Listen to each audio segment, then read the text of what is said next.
Hey guys, tonight we step back to 8000 BCE, when the biggest skyline you'd see was a jagged ridge of hills and maybe a line of mammoth bones propped together to make a windbreak. It's late autumn somewhere in the uplands of what will one day be called Anatolia. The air smells of wet soil and wood smoke, and a thin mist curls over the ground. A few families are gathered near a cluster of fire pits. Children chase each other between half-finished shelters, their bare feet stamping patterns in the mud. You're in one of those families, and the truth is, if you don't gather enough food and keep the fire going, you probably won't survive this winter. No supermarkets, no backup generator, and certainly no express delivery. You've got muscle, ingenuity, and a community of about 30 people to keep you alive, and that's it. If you're enjoying this glimpse into pre-city life, hit that like button. It helps me know you're out here wandering the Stone Age with me. And tell me in the comments, what's your location and local time right now? Let's see where in the world our little campfire circle stretches tonight. Alright, wrap your fur cloak tighter. Let's get moving, because the day's survival tasks won't wait for a warm bed. You wake up before the sun because the embers from last night's fire have died down to a dull orange glow. The air is cold enough to make you shiver under your hide blanket. There's no snooze button. You've got to be up before the light to restart the fire, or you'll be making it from scratch. And that's the kind of chore you don't want when your fingers are numb. Someone in the group, probably one of the older women, has already stirred the coals and tossed on a few sticks of dry wood stored under a slanted hide. You squat by the flames, rubbing your hands, watching the sparks curl up like lazy fireflies. The warmth seeps into your bones, and for a second you just breathe in the scent of wood smoke and cooked marrow from last night's stew. Breakfast is whatever's left from yesterday. Maybe some roasted roots, dried berries, a strip of smoked meat if you're lucky. There's no sitting down to a feast, just chewing while you plan your day. You need to gather more firewood, check the traps, and help repair one of the shelters that leaked during the last rain. Every task feeds into the same goal: keep everyone warm, fed, and ready to move when the seasons shift. The group is small enough that you know everyone by face and by the way they walk. There's no anonymity here. If you slack off, everyone notices. That's a good motivator when you're tempted to just nap by the fire. The first big job of the day: water. You and two others head to the stream, carrying skin bags that smell faintly of the goat they came from. The ground is slick, the air damp, and your bare feet press into cold mud. At the stream, the water is icy enough to make your hands ache when you fill the skins. You can see small fish darting near the stones, but those will have to wait until later. Back at camp, you hand off the water and pick up a digging stick. Time to find edible roots. You've done this so many times you can tell by the shape of the leaves and the way the soil feels underfoot which plants might be worth the effort. Sometimes you find a thick, starchy root that tastes earthy and sweet when roasted. Other times, you get something fibrous and bitter. You eat it anyway. In between foraging, there's always the watch for danger. Hawks circling overhead might mean game is nearby, but rustling in the brush could mean wild dogs or even a lone wolf looking for scraps. You're not top of the food chain here, just part of the chain. When you head back to camp with a bundle of roots, a couple of the men are checking their bowstrings. They're going after small game today, hares or maybe a deer if fortune smiles. They nod at you, and one of them makes a quick joke about you always finding the roots that taste like wet bark. You laugh because it's true, and because humor keeps the cold from biting too deep. There's always maintenance to do. Mending nets, woven from plant fibers, sharpening stone blades on a flat rock, retying lashings on a frame of poles. You take a moment to watch one of the elders chip at a flint core, the rhythmic tapping sending tiny flakes into the dirt. Every flake is sharp enough to slice skin. Every tool is precious. If you lose one, you make another. It's that simple. By midday, the camp is buzzing with activity. Someone is tanning a hide, scraping it with a bone tool until it's soft enough to wear. Kids are tasked with gathering kindling, good training for when they're older and can carry heavier loads. A couple of women are grinding dried seeds between stones, making a coarse flour for flatbread. It won't rise, but it'll fill the belly. Lunch is not a fixed time. It's whenever there's food ready. Today, that means roasted roots, a few strips of smoked meat, and a handful of berries. You eat squatting by the fire, the smoke stinging your eyes. Across the camp, a dog-like animal, a half-tame descendant of wolves, lurks, hoping for scraps. It's tolerated, barely, because it warns of intruders. After eating, you join a small group, heading out to check traps set near a grove of trees. They're simple snares made from twisted sinew and bent branches. Today's haul is modest, a single hare, limp and still. It'll be skinned and roasted tonight, probably shared between several people. Meat is a prize. It comes when it comes. The rest of the afternoon is a mix of work and watchfulness. Clouds are thickening, and you know rain is coming. You help reinforce a shelter's roof with more reeds and clay, pushing the mud into place with your palms. Your hands get filthy, but the satisfaction of seeing water bead and roll off the roof later will be worth it. As the light fades, the hunters return with a small deer, carried between two of them on a pole. The whole camp comes alive. Children run to see, and the elders gather to oversee the butchering. Every part will be used: meat for eating, bones for tools, sinew for cord, hide for clothing. Nothing is wasted. By nightfall, the fire is blazing high. The deer meat roasts on a wooden spit, fat sizzling into the flames. You sit close, letting the heat soak into your legs, listening to quiet conversations around you. Someone is telling a story about a hunt from years ago, another about a storm that swept away a whole camp. You've heard these stories before, but you listen again. They're as much a part of survival as food and shelter. The stars are bright tonight, scattered across the sky in patterns you've learnt to read. They tell you when the seasons change, when it's time to move camp, when certain plants will be ready to harvest. There's no written calendar, just the sky. Before you sleep, you check the fire one last time, tucking in close to the others in your shelter. The wind outside rattles the reeds, but you're warm, full, and for tonight, safe. Tomorrow will be another round of the same. Gather, hunt, repair, repeat. But here, in the dark, with the fire's glow painting the inside of the shelter gold, you let yourself drift. Morning comes with the smell of damp earth and the sound of someone outside shaking water from a hide tarp. Rain fell in the night, and the ground squishes underfoot when you step out of the shelter. Your first thought isn't about the weather itself. It's about what the rain means for food. In this world, 8,000 BCE, the seasons decide everything you eat. There's no pantry, no neat rows of jars waiting for you to open. Food is what you can find, catch or preserve from what you gathered earlier in the season. The change from spring to summer, summer to autumn.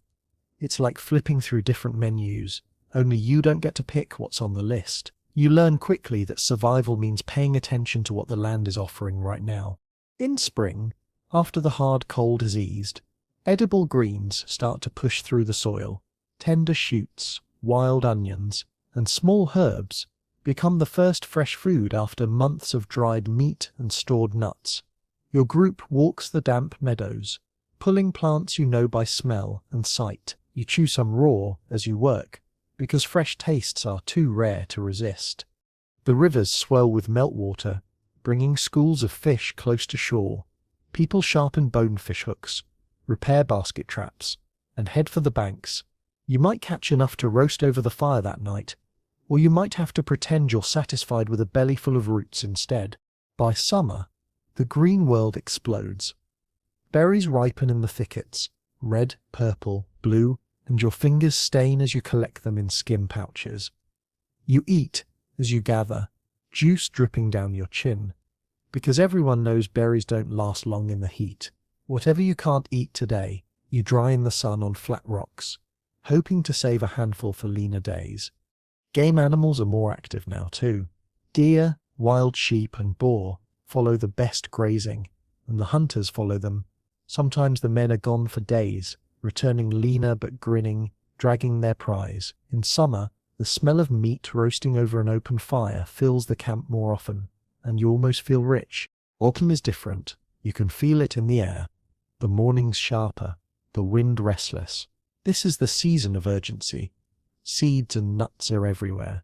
Acorns, hazelnuts, wild grains, with golden heads nodding in the fields. You spend hours hunched over, plucking, stripping, gathering, filling baskets, until your arms ache. Nuts can be stored, grains can be roasted or ground later. This is the closest thing you have to security, and the camp works like a hive to collect as much as possible. You see more smoke now too, not just from fires for cooking, but from smoking racks where strips of meat hang above slow embers. The smell is deep and sweet, promising food in the heart of winter. Some people dig pits to store food, lining them with grass and covering them with stone to keep animals out. It's simple technology, but it works most of the time. Then winter comes. The world goes quiet. The berry bushes are bare. The streams ice over at the edges, and the ground is too hard to dig. The camp draws in close, burning through the stacks of wood, eating dried berries that taste like summer's shadow. You chew on strips of smoked meat until your jaw aches, sip thin stews made from dried roots, and watch your breath curl into the cold air. This is when you remember why you worked so hard the rest of the year, because now there's no gathering, no hunting except the rare track of a desperate animal moving through snow. Now you survive on what you saved, and you ration it carefully. Of course, the seasons don't always follow the rules. Sometimes the rains fail, and spring's plants don't grow. Sometimes early frost ruins the autumn harvest. That's when hunger sharpens its teeth. You might wander farther, search longer, or trade with another group if you cross paths. But there's no guarantee anyone has more than you. The way your people handle food changes with these cycles. In the abundant months, you eat until you're full, laughing with juice on your hands. In the lean months, you eat slowly, savoring each mouthful, stretching the food as far as it will go. Children learn early that waste is dangerous. Every berry that falls into the dirt, every bone thrown aside without scraping, feels like an insult to the work it took to get it. Fishing is its own seasonal rhythm. In spring and early summer, the rivers are generous. You wade into the shallows, setting woven traps or spearing fish with sharpened sticks. In late summer, the water runs low and clear, and fish are harder to fool. You crouch for long hours, motionless, waiting for the right shadow to pass. By autumn, when the rivers are busy with spawning fish, there's another brief surge of easy catches. You're breaking ice just to get a drink, let alone find something to eat. The same is true for animals. Their habits shift with the weather. In warm months, herds roam farther, grazing where grass is thick. Hunters follow, sometimes pushing deep into unfamiliar territory for the promise of meat. In colder months, animals stay closer to shelter, and so do you. Hunting then is a high-risk gamble. Every season also has its hazards. In summer, the berries attract bears. You carry noisemakers and stay in groups, keeping an eye out for more than just ripe fruit. In winter, you risk frostbite or getting caught in a storm if you travel too far. Spring floods can sweep away fish traps. Autumn storms can knock down your drying racks. But you adapt, because there's no choice. Over the years, you've built a mental calendar of what appears when and where. You know the first flowers mean certain roots will be ready soon. You know that when a certain bird calls at dusk, it's time to check the grain fields. Sometimes you trade with neighboring groups. If your camp has good hunting that season but poor foraging, you might swap dried meat for baskets of nuts. These exchanges are small and cautious. Nobody wants to give away too much, but they can make the difference between surviving winter or watching it thin your people. As you stand one afternoon in late summer, looking over the baskets of gathered berries and seeds, you know this is your wealth. There's no gold, no coins, just the simple satisfaction that you'll eat tomorrow, and maybe the next day too. The work never ends, but it's all tied to the pulse of the seasons, and you've learnt to move in time with it. When night falls, you eat whatever the season has given you. Maybe fresh fish grilled over a fire, or dried berries mixed into a mash of roasted roots. The taste changes, but the truth doesn't. You're only ever as secure as your last good day of gathering. And tomorrow, the cycle starts again. By now, you've lived enough seasons to know their moods, how spring hums with green life, how winter clamps down like a cold fist. For most of your life, food has meant moving following the herds, chasing fish runs, walking for days to find a berry thicket you remember from last year. But lately, something is changing. Some of the elders say it's been happening for many years. Little by little, people are spending more time in one place. They're planting seeds instead of just gathering them. They're keeping animals close to camp instead of hunting them down. It's not a full leap into what will one day be farming, but here in 8000 BCE, it's the first step, and you're part of it. It starts with memory. You notice that the patch of wild grain you found last year is sprouting again in the same place. Someone gets the idea to drop seeds in the dirt nearby, and by the next season, more stalks grow where before there was bare ground. No one calls this agriculture yet. It's just a clever way to make more of what you like to eat. The same thing happens with animals. One spring, the hunters bring back young goat kids alive instead of killing them. The elders tether them near camp, feeding them scraps, keeping them safe from predators. Over time, they grow tame, or tame enough, and instead of chasing goats up and down the hills, you have a small herd at your doorstep. You see the benefits right away. Staying longer in one place means you don't waste as much energy moving camp every few weeks. The women and children can plant small gardens of lentils, peas and barley near the shelters. People weave fences from branches to keep animals out, although sometimes they're keeping the animals in. Still, it's not easy. The soil has moved too dry, and nothing sprouts too wet, and roots rot in the ground. You learn to watch the sky, to read the clouds, to smell the air before rain. You start to understand that you're not just taking from the land anymore, you're bargaining with it. Some days you feel like you're winning. Rows of green shoots push up through the earth, and you imagine all the meals they'll become. Other days, a sudden frost blackens the leaves, or a swarm of insects strips them bare overnight. That's when you remember why your people never relied on farming alone. You still hunt, still fish, still gather wild plants. Farming is a bet, and it doesn't always pay. Tending the goats is another job you're learning. They need water, shade, and enough food to keep them from wandering off. You keep them close at night, inside a crude pen of stones and branches.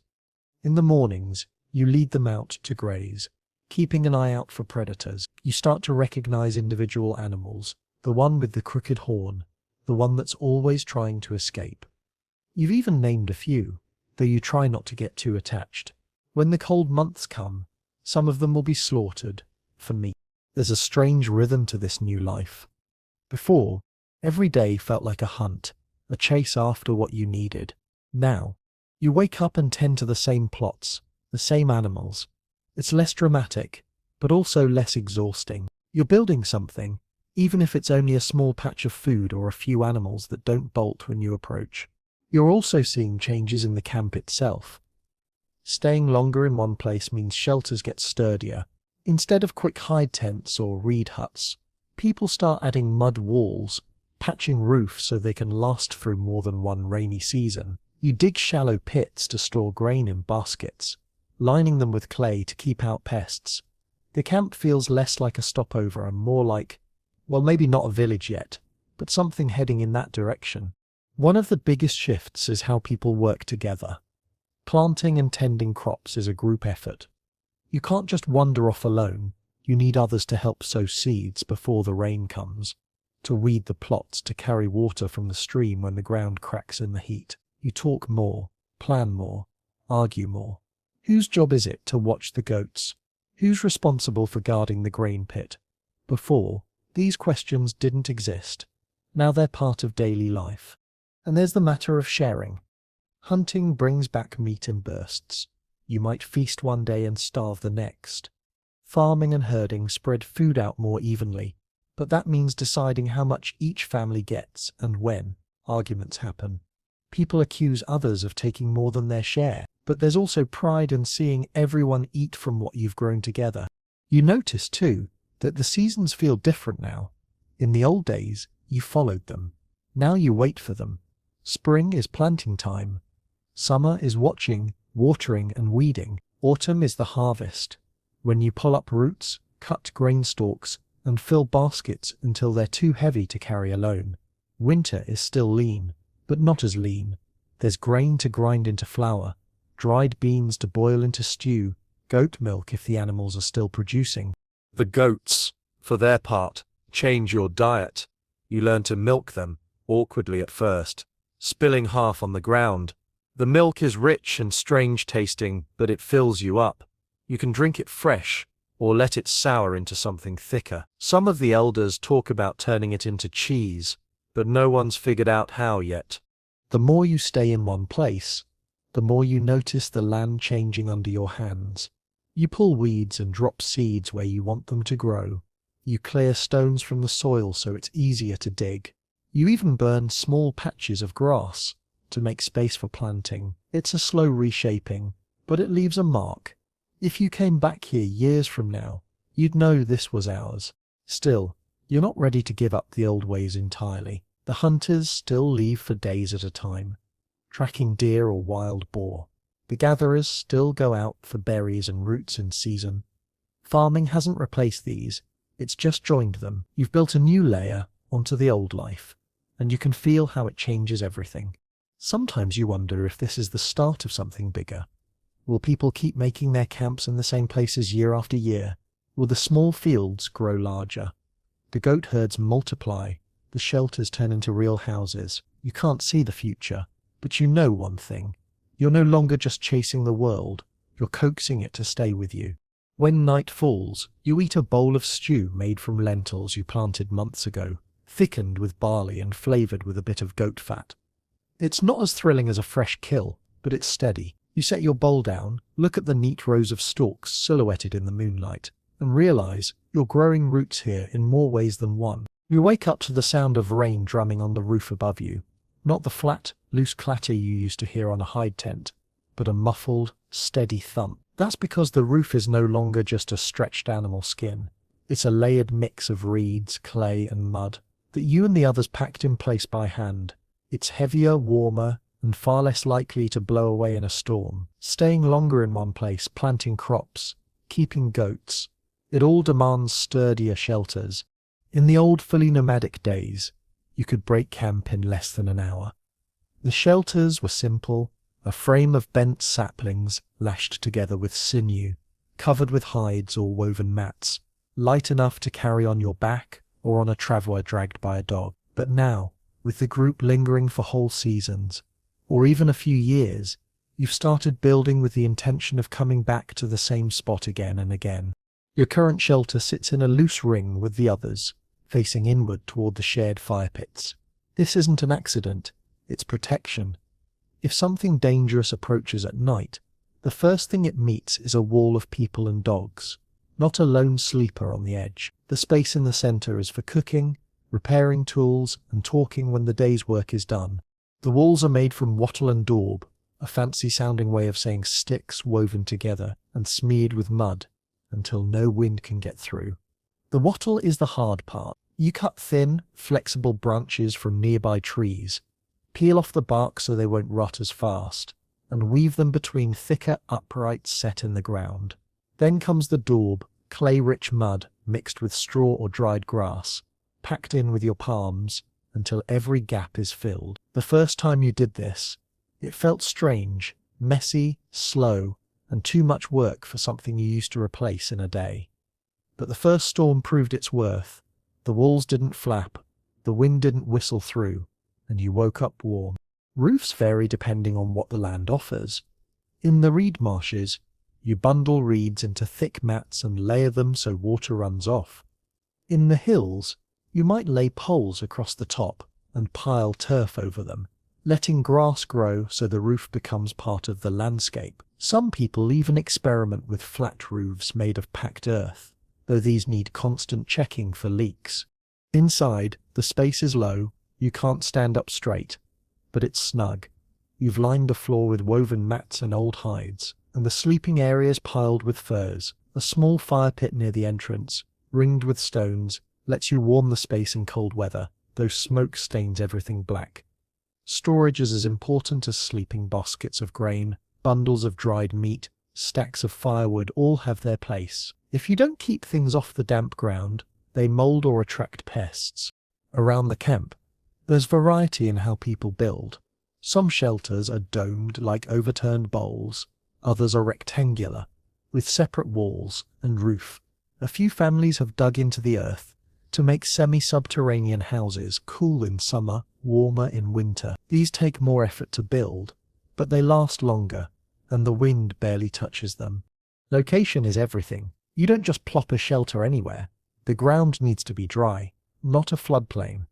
You want to be close to fresh water, but not so close that a sudden storm sends the river over its banks. You need open land nearby for grazing animals and planting crops, but also trees for firewood and building material.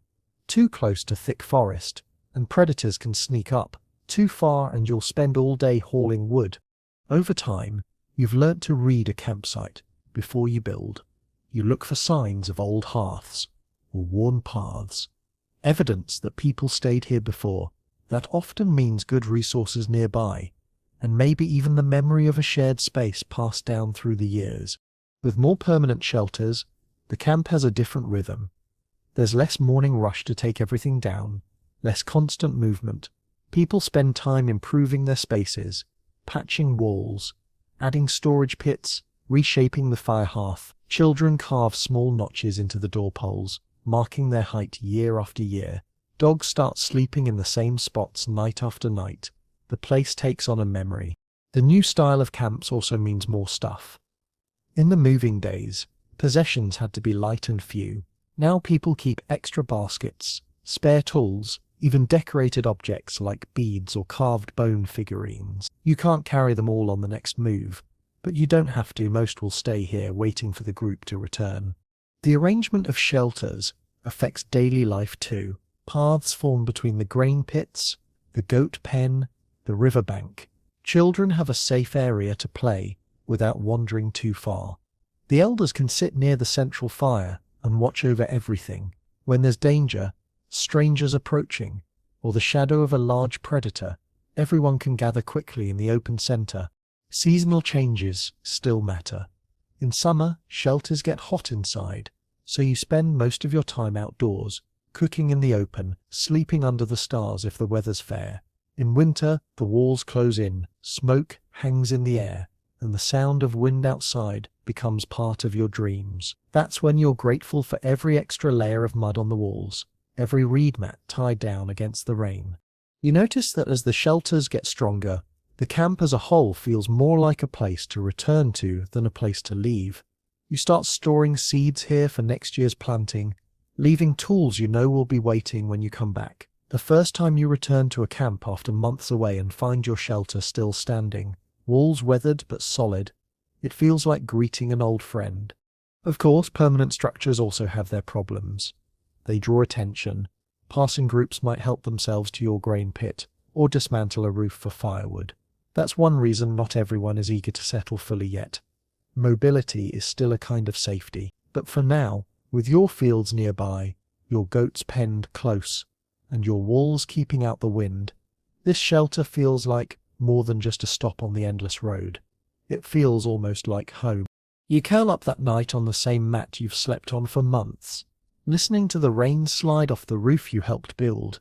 Outside, the fire pit glows under its own little lean-to, and the goats huddle together in their pen. In the morning, you'll check for leaks, feed the animals, and maybe start weaving another reed mat for the floor. It's not just surviving anymore. It's shaping a place where survival can happen more easily. The sun isn't even over the horizon yet, but you can already hear the sharp, rhythmic tink-tink of someone working flint in the middle of camp. That sound, stone striking stone, is one of the constant background notes of your life here in 8000 BC. Before cities, before blacksmiths, before any hint of iron or bronze, your survival depends on the simple genius of turning rock, bone and wood into tools and weapons that actually work. There's no store-bought here. Everything you need to cut, scrape, dig, hunt or defend yourself has to be made by hand, and it's rarely quick. A good tool is the result of skill, patience, and a whole lot of trial and error.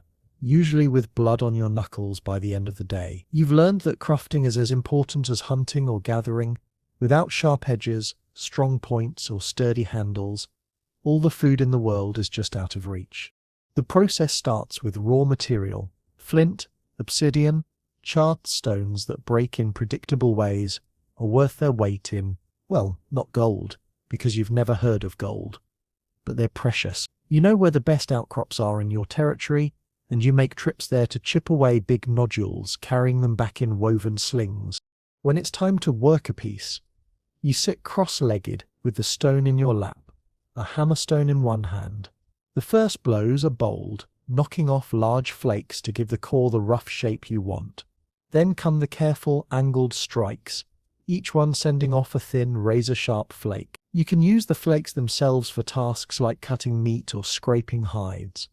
But the real prize is the shaped tool: a spearhead, an arrow point, a knife blade. Bone and antler are just as valuable. A deer's leg bone, cleaned and dried, can be carved into a smooth awl for piercing hide or weaving baskets.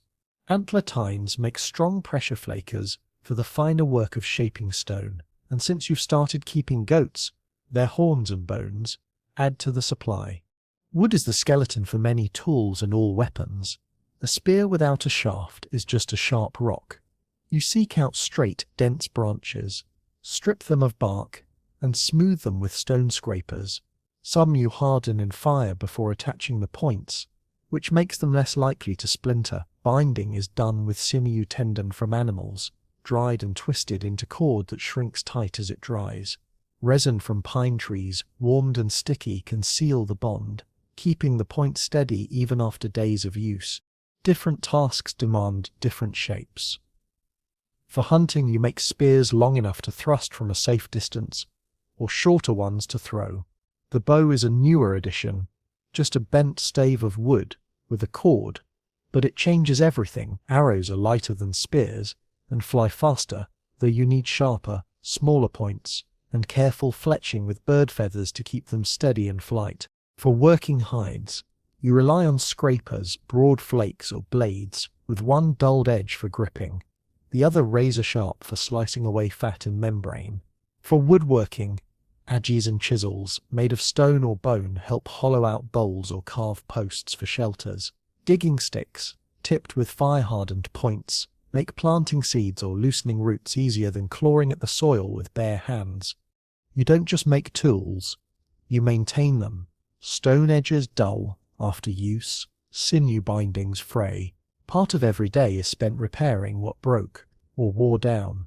Sometimes this means replacing a spear point lost in an animal's hide, or reshaping a broken blade into a smaller tool. Nothing goes to waste. Every scrap of stone can be turned into something useful. Toolmaking isn't just practical, it's social. People gather in the central space, working side by side. Elders pass on their techniques, showing you the right angle to strike, the feel of a flake ready to pop off. Mistakes are inevitable. Hit too hard, and your almost finished point snaps in two. That's when someone inevitably teases you, telling you to try making a spear for catching mice instead of mammoth. Weapons carry a different weight. A good spear or bow can mean the difference between meat for the whole group or coming back empty-handed. They're treated with respect, stored where they won't get damp or warped. Before a big hunt, the hunters check each other's gear, testing points, tightening bindings. There's no room for failure when the prey can run faster or fight back harder than you can. Specialized tools also reflect the changing way you live. As farming grows, sickle blades made of flint, set into a curved wooden handle, become essential for harvesting grain. They're sharper than bone and faster than pulling stalks by hand. Grinding stones, large, flat slabs, with smaller handstones, turn harvested grain into coarse flour. These aren't carried on long migrations, they're too heavy. They stay where you've built semi-permanent shelters, another sign that life is shifting towards staying put. One of the more prized materials in your camp is obsidian, a volcanic glass sharper than any other stone. When you work it right, the edges can cut cleaner than a metal knife will one day. You don't live near an obsidian source, so it comes through trade that makes each piece valuable. reserved for the finest arrow points or knives meant for delicate work. Some tools are personalized.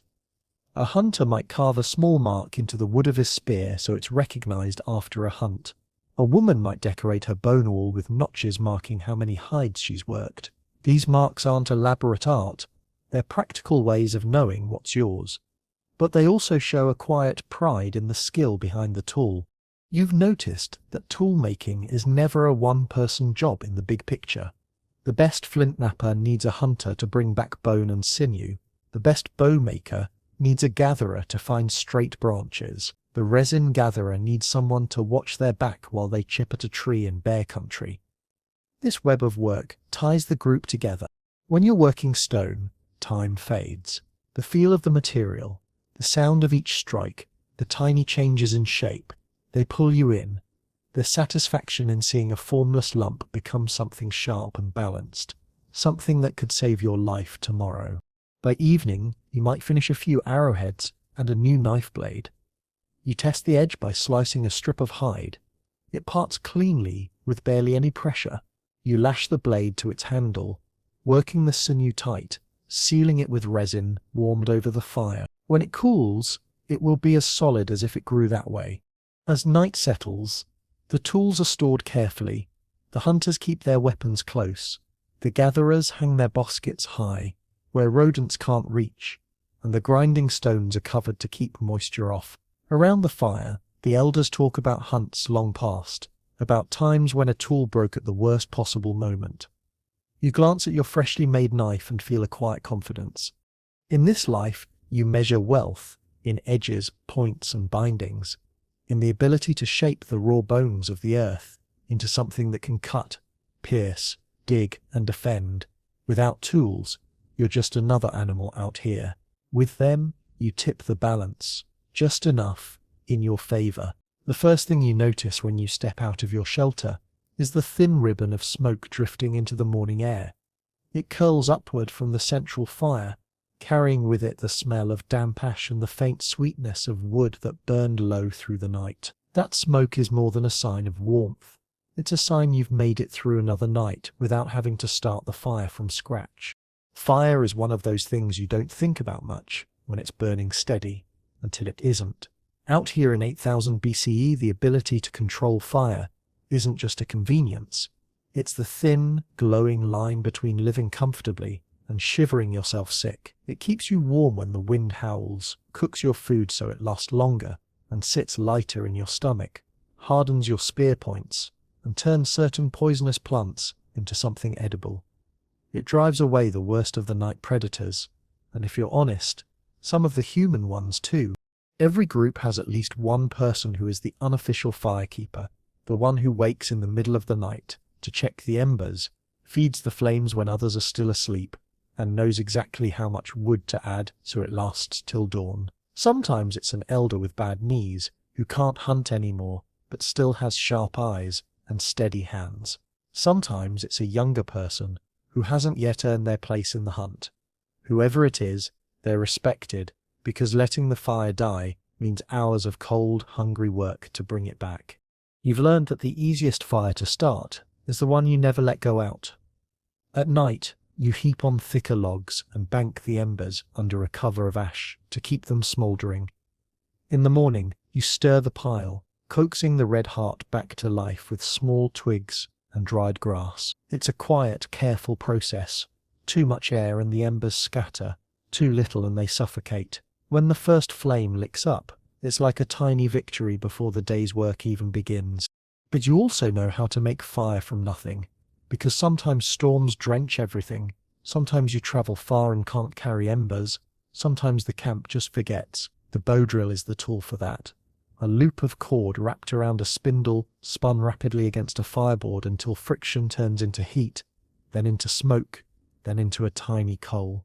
It's frustrating work. Your palms sweat, the cord slips, your arms ache long before you see that first wisp of smoke, and when it finally appears, you treat it like a newborn, gently lifting it into a nest of tinder, dry grass, shredded bark, maybe the downy fluff from cattail heads, and breathing it to life. Sometimes you use the hand drill instead, Just a straight stick spun between your palms, pressing into the fireboard. It's simpler but slower, and your hands burn before the wood does. On rare occasions, if you've traveled through certain stone-rich places, you carry back a chunk of flint and a piece of iron pyrite. Striking them together sends off sparks, tiny stars you can catch in the right tinder. But pyrite is rare here, so the bow drill is your mainstay. What you burn depends on where you are. In the open plains, it's mostly dry grasses, scrub brush, and whatever twisted branches you can find. In the hills and river valleys, it's hardwoods, oak, ash, elm, prized for their long, hot burn. Driftwood from the coast smells strange and leaves more ash, but it's better than nothing. You learn to collect wood whenever you can, stacking it off the ground, covered with reeds or hides to keep it dry. Wet wood is the enemy. It smokes without warming, chokes the air in your shelter, and saps your energy. The fire's uses go far beyond heat.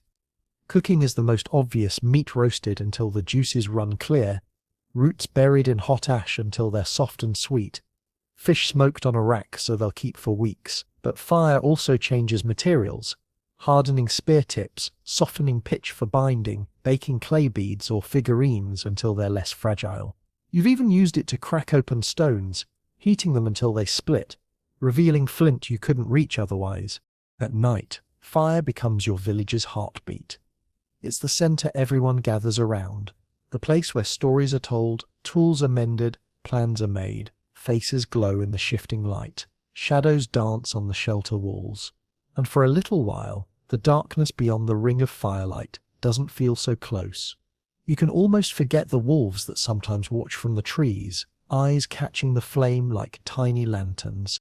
Of course, fire can betray you if you're careless. Sparks can leap into dry grass, wind can whip embers into a blaze. You've seen what happens when a cooking fire gets out of control. Whole shelters lost in minutes, the air thick with choking smoke, people scrambling to drag baskets of grain to safety. That's why you always clear a space for the fire, ring it with stones, keep water or wet hides close by. Carrying fire is its own art. If you're moving camp, you don't want to start from scratch every time you stop. You make a fire bundle, embers wrapped in dry fungus, or in the soft, punky wood from a rotting log, then wrapped again in green leaves to hold in the heat. Carried in a woven pouch, it can smolder for hours, even all day, ready to spring back into life with a little breath and fresh tinder. You've noticed that fire also changes the way animals behave. Smoke keeps mosquitoes and biting flies away in summer. It drives off certain predators, though not all. Bears will still come if they're hungry enough, and some smaller creatures, like foxes, get curious and sneak closer. But for the most part, a burning fire is like a signal. Humans are here, stay back. There's a spiritual side to it too, though people don't talk about it as rules or commandments. Fire feels alive. It eats, it grows, it breathes air. It dies if you neglect it. Some people speak to it when they feed it, or spit a little into the flames as an offering before a hunt. You've seen travelers bring coals from their home fires to new camps, saying it's the same spirit carried forward. Even the smell of smoke works its way into your life. It clings to your hair, your clothes, your skin. At first you hated it, sharp, bitter, always in your nose. Now it's comfort. It means warmth, full bellies, safety for the night. You know the difference between the sweet, light scent of burning willow and the heavy, resinous smoke of pine. You can tell just by smell if the fire is burning too hot or dying down. In winter you spend much of the day near the fire, working close to its heat, while snow falls outside. In summer, the fire is smaller, just enough to cook or keep biting insects away. Either way, it's always there, like a member of the group.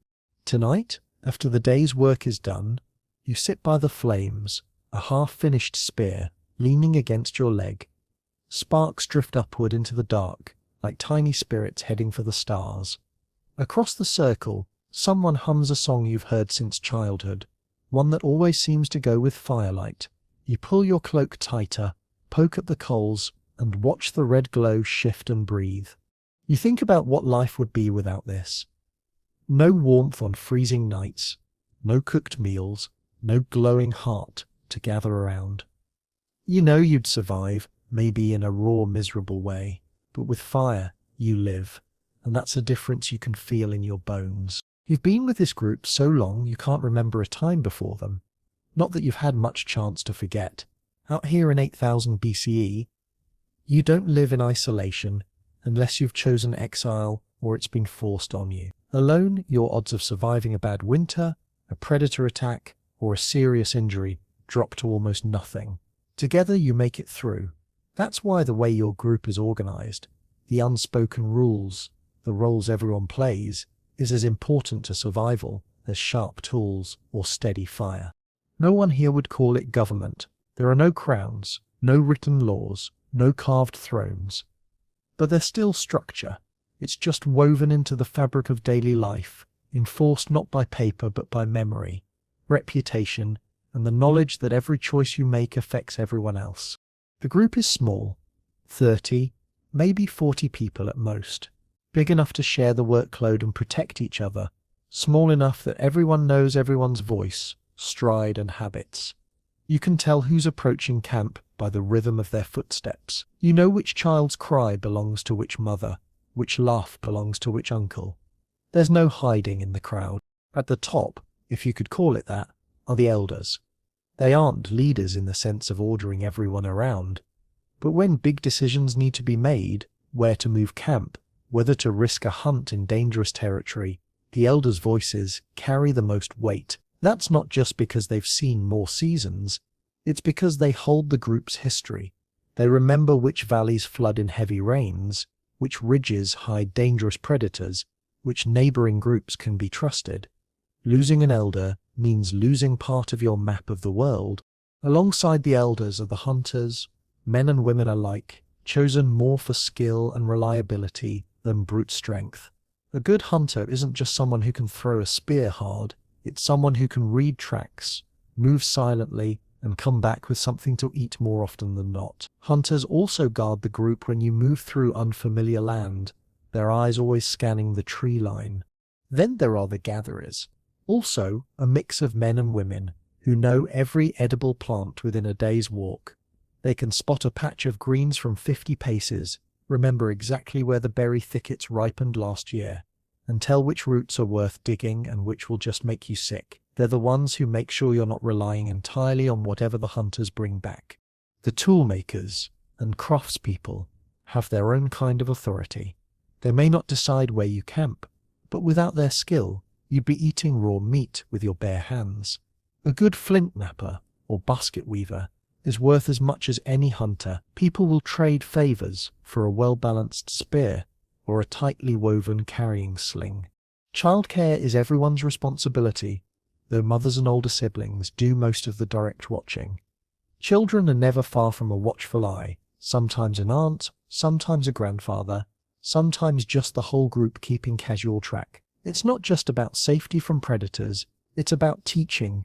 Kids grow up watching every task, from skinning a deer to binding a spearhead, and sooner or later they're expected to try. The group works on an unspoken principle. If you can do something, you do it. If you can't, you help someone who can. That doesn't mean everyone works the same amount. An injured hunter might be assigned to keep the fire while others forage, but laziness doesn't go unnoticed. People remember who pulls their weight and who doesn't. There's no formal punishment, but social pressure is powerful.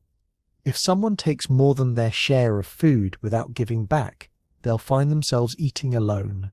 If someone refuses to help in a crisis, they'll hear about it for seasons to come. In the worst cases, rare, but real, someone might be told to leave the group entirely. Out here, that's a slow death sentence.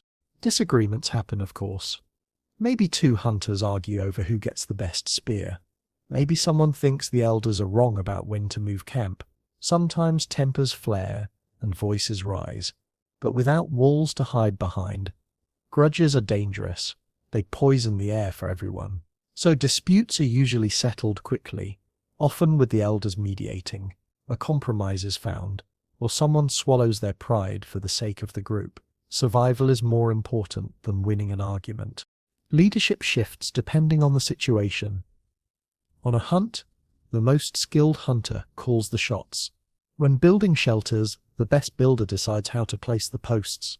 When illness strikes, the healer, usually someone with a deep knowledge of herbs and remedies, takes over. Authority isn't fixed to a single person. It's tied to the task at hand. Trading with other groups is another time when structure matters.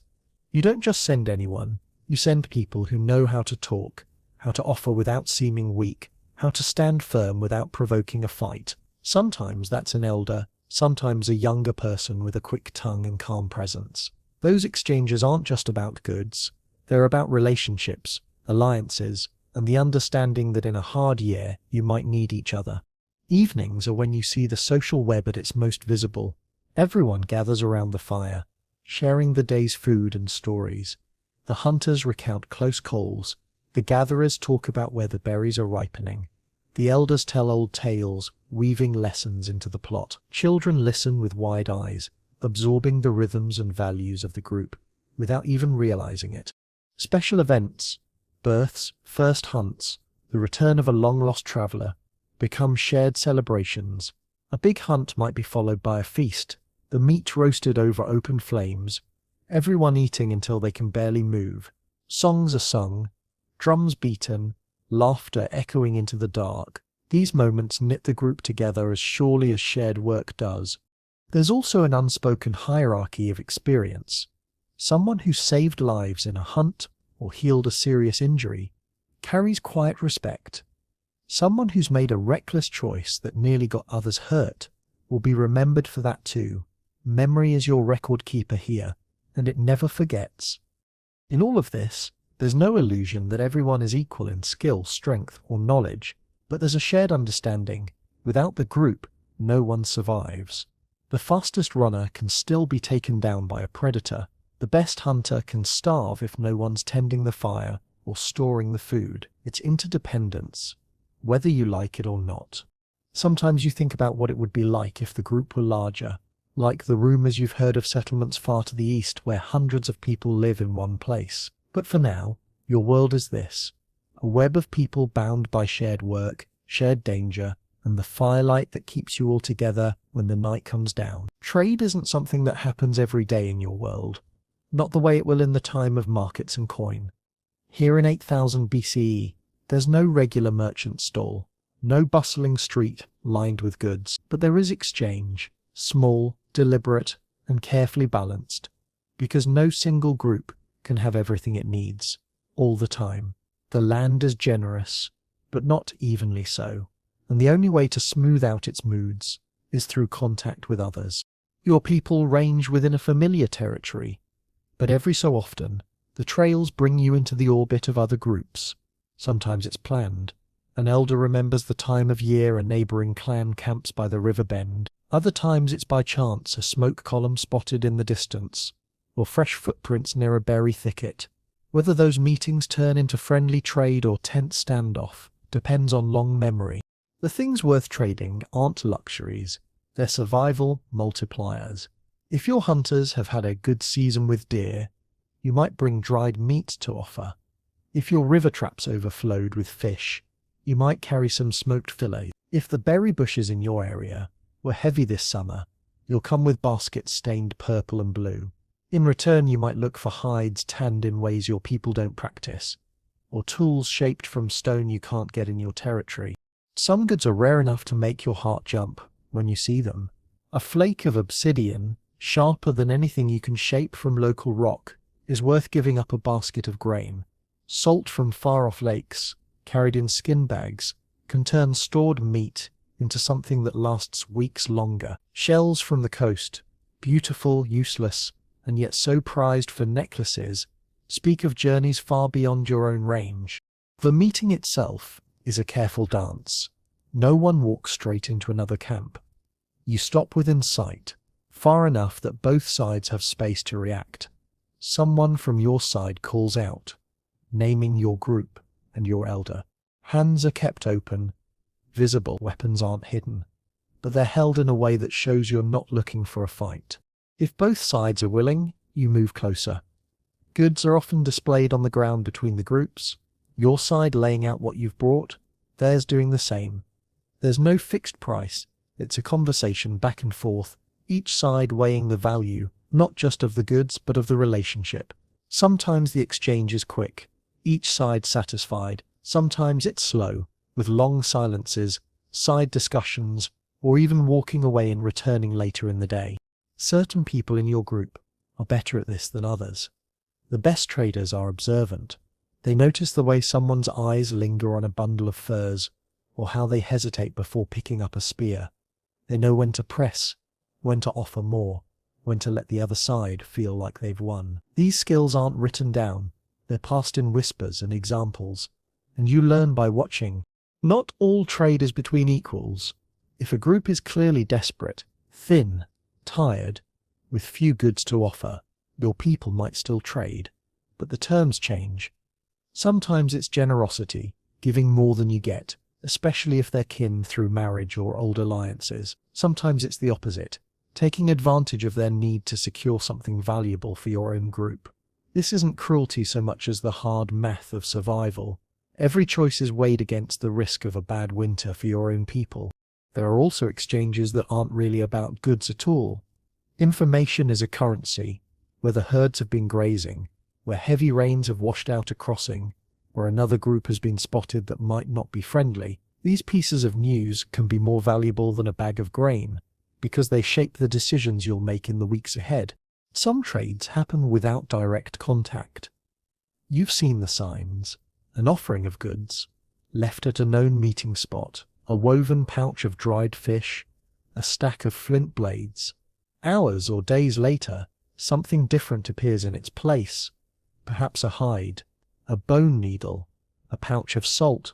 This silent trade is used when trust isn't strong enough for face-to-face meetings, or when language is a barrier. It's slower, but it lets both sides get what they need, without risking a confrontation. The range of traded items changes with the seasons. In spring, you might offer fresh hides from animals taken in the lean months, or early greens that others can't yet find in their own territory. Summer is a time for dried berries, surplus fish, or light tools that travel easily. Autumn brings surplus grain or nuts, heavy goods that you can carry while you're still in one place. Winter is lean, but sometimes a carefully tanned hide or a bundle of sinew can tempt someone to part with their last pouch of dried meat. Over time, patterns form. Certain groups become known for certain goods. The people from the stone hills who always bring the best flint cores, the river people with their fine nets, the mountain edge hunters with heavy soft furs. These reputations matter. You'll plan your routes in hopes of meeting them or send scouts ahead to find their seasonal camps. Trade also carries risk. Meeting strangers always does.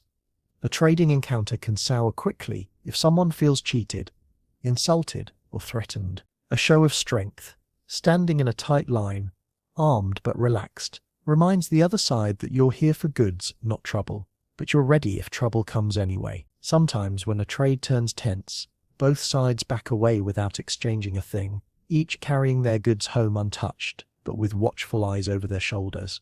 When trade works well, it changes the texture of daily life. A sharp new blade makes butchering faster. A warm fur keeps out the worst of the winter wind. A pouch of salt turns meat preservation from a gamble into a guarantee. Even a small thing, like a carved bone pendant, can lift spirits, proof that life can be more than just the grind of survival. The elders say that every trade you make ties a thin cord between your group and another. Some cords are strong, reinforced with years of fair exchange. Others are brittle, ready to snap at the first strain. Over a lifetime, you see how those cords can shape the routes you take, the friends you have, the enemies you avoid. And there's something else. Trade lets you imagine places you'll never see. A piece of obsidian tells you there are volcanoes somewhere beyond the horizon.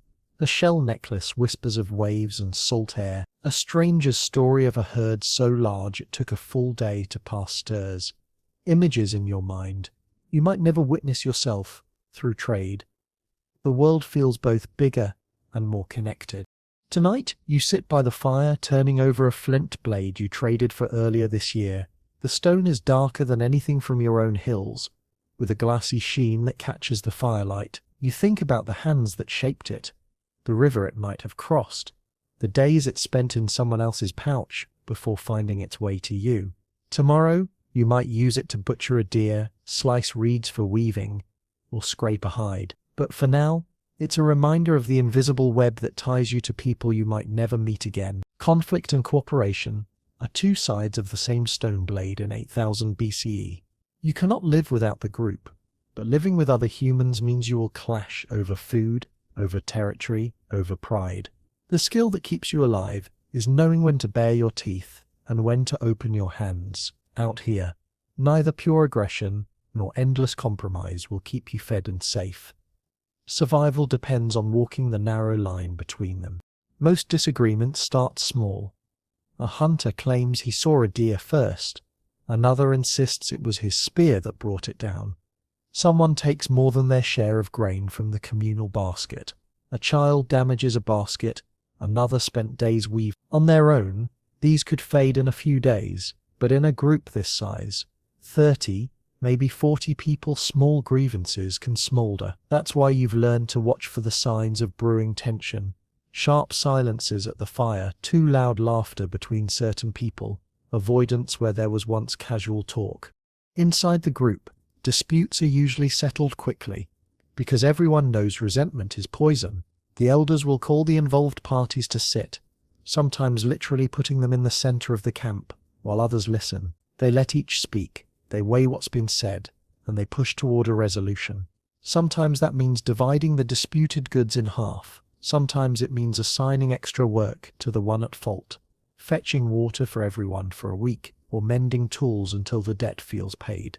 No one keeps a written record, but the group remembers. If you've caused trouble before, you'll be judged more harshly. If you've shown generosity in the past, you'll be given the benefit of the doubt. Cooperation inside the group isn't about friendship alone. It's about a shared investment in each other's survival. Between groups, things get more complicated. You might meet another band while hunting the same herd or gathering from the same berry patch. At best, it's a polite acknowledgement and a decision to hunt on opposite sides of the ridge. At worst, it's an unspoken claim. This is ours. Move on. Territory isn't marked with fences or signs, but it's understood. The river bend where your people fish each spring, the sheltered valley where you overwinter, these are known to others, and most respect that. But a hard season can make even old agreements shaky. When hunger gnaws, someone else's valley starts to look very tempting. The first step in avoiding a fight is talking. Your group has a few skilled negotiators, people who can keep their voice level and their eyes calm while explaining. We've hunted here for 3 seasons. We'll share some of our catch if you move on. These moments are tense, everyone holding their weapons just loosely enough to show they're not in immediate use. If both sides are willing to bend, the tension can melt into cooperation. You might even join forces for a hunt, splitting the meat in the end. Cooperation between groups isn't rare. A big animal, a deer, a wild boar, sometimes something larger, can feed more people than you can carry alone. Teams from different groups will sometimes bring it down together, the spears closing from 2 sides. The kill is butchered on the spot, and the division of meat becomes both a practical act and a political one. Split fairly, and you leave as allies. Split poorly, and you've planted the seeds of a feud. Feuds are dangerous. Once they start, they can last for years, passed down to people who weren't even born when the first insult happened. A feud means avoiding certain routes, losing trading partners, sometimes even carrying out revenge raids to steal goods or scare people from your territory. Your elders work hard to avoid letting disputes with neighbors reach this stage, but not all elders in other groups share the same caution. Within your own group, cooperation is most visible in the daily grind. Hunting parties rely on quiet coordination, one person driving game toward the others, the rest waiting in ambush. Gatherers spread out to cover more ground, but call to each other when they find a rich patch. When building or repairing shelters, everyone pitches in. Someone cuts posts, Someone weaves the walls. Someone seals the cracks with mud. Even the act of eating is cooperative. Meals are shared communally. Yes, the hunters take their share, but it's understood that the best cuts don't always go to the one who landed the killing blow. They might go to the elderly, the pregnant, or the sick. In return, those same people contribute in other ways, tending fires, mending clothing, telling stories that teach the young. Cooperation extends beyond your camp when danger looms. If word comes that a large predator has been prowling near the river, you might send a runner to warn a neighboring group. They might do the same for you if the threat is raiders rather than claws and teeth. These warnings cost nothing to give, and they strengthen the invisible ties that may save you one day. But danger can also tear those ties apart. If your group is starving and another has stores, the choice between asking and taking becomes sharp. Asking risks refusal. Taking risks war. You've seen both outcomes in your lifetime. Trades struck in desperation, and raids that end in blood. Neither is taken lightly. Among your people, the skills for managing conflict and cooperation are taught the same way as hunting or tool making, by watching, by doing, by being corrected. Children are told to share, but also to stand their ground when someone tries to take without asking. They're encouraged to help, but also to remember who helped them and who didn't. Over time, you learn to measure people, not just by how strong or skilled they are, but by whether they make the group stronger or weaker.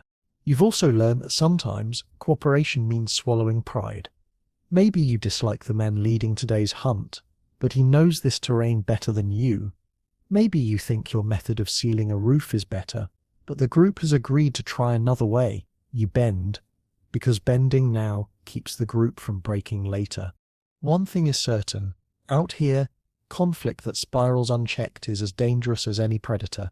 A fight inside the group during a hunt can spook the prey and leave everyone hungry. A refusal to cooperate during a storm can mean a collapsed shelter and days of misery. That's why, when voices rise and tempers flare, someone, often an elder, steps in quickly, before the moment hardens into something harder to undo. Tonight, after a day of both small frictions and small favors, an argument over who would carry water, a shared laugh while mending a torn net, you sit by the fire and think about how thin the line is between friend and rival. The same person who argued with you this morning might be the one who saves you from a charging boar tomorrow.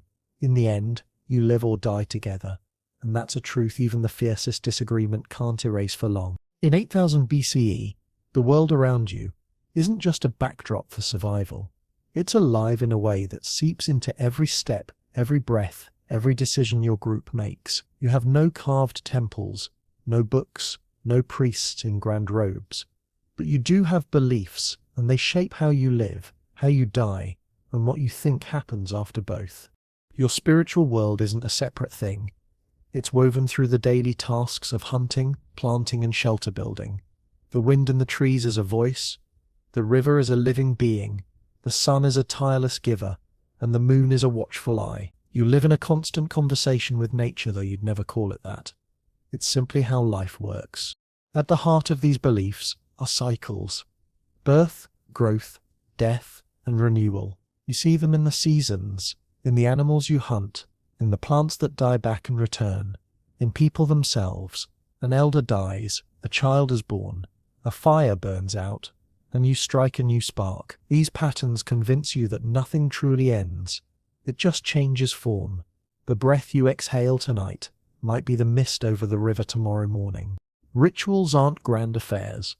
They're folded into ordinary life. Before a hunt, the hunters gather quietly near the fire. One of the elders might toss a pinch of dried herbs into the flames, the smoke carrying a scent that's been used for as long as anyone remembers. The hunters rub ash on their hands or faces, a way of asking for the animal's spirit to meet them willingly, or at least without anger. When a hunt is successful, the first cut of meat isn't eaten right away. It's placed near the fire or buried in the earth as an offering. It's not waste, it's thanks. The elders say the earth remembers kindness, and that animals notice when their kin are honored. Whether or not that's literally true, no one dares skip the gesture. Death in the group is met with both grief and ceremony. If the ground is soft enough, the body is buried in a shallow grave, curled as if sleeping. Sometimes the grave is lined with flowers, feathers, or smooth stones. Tools or ornaments the person used in life might be placed beside them, a way of sending them prepared into whatever comes next. In colder months, when the earth is too hard to dig, bodies might be laid in a sheltered spot under stones, until the thaw allows a proper burial. Birth, too, carries its own quiet rites. A newborn is shown the sky, the river, and the fire. 3 things every human depends on. The mother is given a necklace of shells or carved bone beads, a symbol that she's brought new life into the world. The baby's first cry is greeted not just with relief, but with a whispered welcome to the community. Certain places in the landscape hold special meaning. A large, ancient tree, with roots as thick as your body. A cave whose walls are marked with ochre shapes. A high ridge where the wind always whistles the same tune. These are more than landmarks. They are places you visit with care, bringing offerings, speaking softly. If someone is ill, you might bring them to the river's bend, where the water runs clear over white stones, believing the spirit of the water can carry sickness away. The sky is your calendar, but it's also your storyteller. You know the constellations, not as abstract shapes, but as the footprints of animals, the trails of hunters, the marks left by long-gone spirits. When certain stars rise just before dawn, you know the rainy season is near. When the moon is full, you believe it strengthens certain plants, and you harvest them then. Fire itself is sacred. It's not just a tool. It's a living thing you tend, feed, and protect. Some say it's a gift from a great animal, or spirit in the early days, stolen from the belly of the earth. You never spit into the flames without purpose, never stamp them out without thanks. Even the embers of a cooking fire are treated with respect. You don't scatter them carelessly, where someone could step and be burned. Your group doesn't have a single storyteller or ritual leader, but some people carry more of the sacred knowledge than others. These are often elders who've survived many seasons, or those who've had unusual experiences, dreams that came true, encounters with rare animals, recoveries from illnesses that should have been fatal. These people aren't called shamans in your language, but they fill that role, mediators between your people and the unseen. They know which herbs to burn for cleansing, which stones to place on a wound, which chants to murmur during childbirth. They interpret dreams, telling you whether the vision of a running deer means luck in the hunt or a warning to stay away from a certain path. When disputes rise, they sometimes speak in riddles or metaphors, forcing people to see the problem from another angle. Not all rituals are solemn. Some are celebrations, the return of migrating birds, the first green shoots of spring, the successful harvest of a field. In these moments, the camp comes alive with drumming on hollow logs, stamping feet, voices raised in rhythm. Children weave flowers into their hair, hunters wear the furs of their prey, and everyone eats until they can't move. These gatherings strengthen bonds, as much as they honor the turning of the year. Art is part of your spiritual life too. Designs are painted on bodies with clay or charcoal, not just for beauty, but for meaning. Lines might mimic the path of a river, spirals might represent the cycle of seasons, dots might mark the number of hunts a person has joined. Some patterns are worn only during certain times: planting season, mourning, a coming-of-age trial. The natural world provides your symbols. The eagle, for its sharp eyes, might be invoked before a scouting trip. The snake, for its way of shedding skin, is a sign of renewal and healing.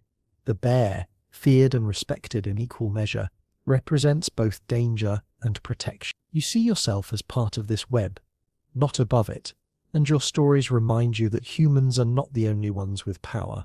Even dreams are treated as messages. If you dream of water, it might mean rain is coming. If you dream of being chased, perhaps you need to watch your back on the next hunt. If you dream of someone who has died, it's said they're checking on you, guiding you, or warning you. These interpretations aren't fixed. They depend on the dreamer, the dream, and the listener's insight. When strangers join your group through marriage, alliance, or sheer need, they're introduced to your ways. Some adapt quickly, Others bring their own rituals, which sometimes blend with yours and sometimes quietly fade. Over time, your beliefs change shape, taking in new ideas, letting others go, but the core remains: gratitude to the forces that keep you alive, respect for the dead, and recognition that the world beyond what you can touch is as real as the one under your feet. Tonight, as you sit by the fire, an elder begins to hum a low, rising note. Others join in, the sound weaving into a simple chant. You don't know how old it is, older than the group, older maybe than the valley you camp in. But it feels like a thread that connects you to people long gone. The fire pops, sparks rise, and for a moment you feel both small and part of something vast, something that stretches beyond your own short life. In 8000 BCE, there is no word for medicine in the way it will exist thousands of years from now. There are no shelves of clay jars, no pharmacies, no people in white coats. What you have instead is a web of knowledge passed from mouth to ear, from hand to hand: what plants to chew, what bark to boil, how to set a bone, how to keep a wound clean enough that the smell of rot never comes. In your world, health is not just about what happens when you're sick. It's about how you live every day to avoid becoming sick at all. Everyone in your group has scars, because injury is part of life. You might cut your hand on a flint edge, twist an ankle on a loose stone while hunting, or burn yourself leaning too close to the fire. The dangers aren't just from work. The wild is full of teeth and claws. Even a small bite from a fox can swell and fester if you're unlucky. You know that sometimes people recover, sometimes they don't, and often the difference is how quickly others act to help. There's no single healer, but certain people have more knowledge than others. Usually these are elders who've lived through many injuries and watched many heal or fail. They remember what worked and what didn't, which plant poultice stopped a wound from swelling, which root tea eased a fever, which mushroom to avoid because it made someone's lips turn blue. A lot of your healing starts with plants. You know that yarrow leaves, crushed and packed onto a cut, can help stop bleeding.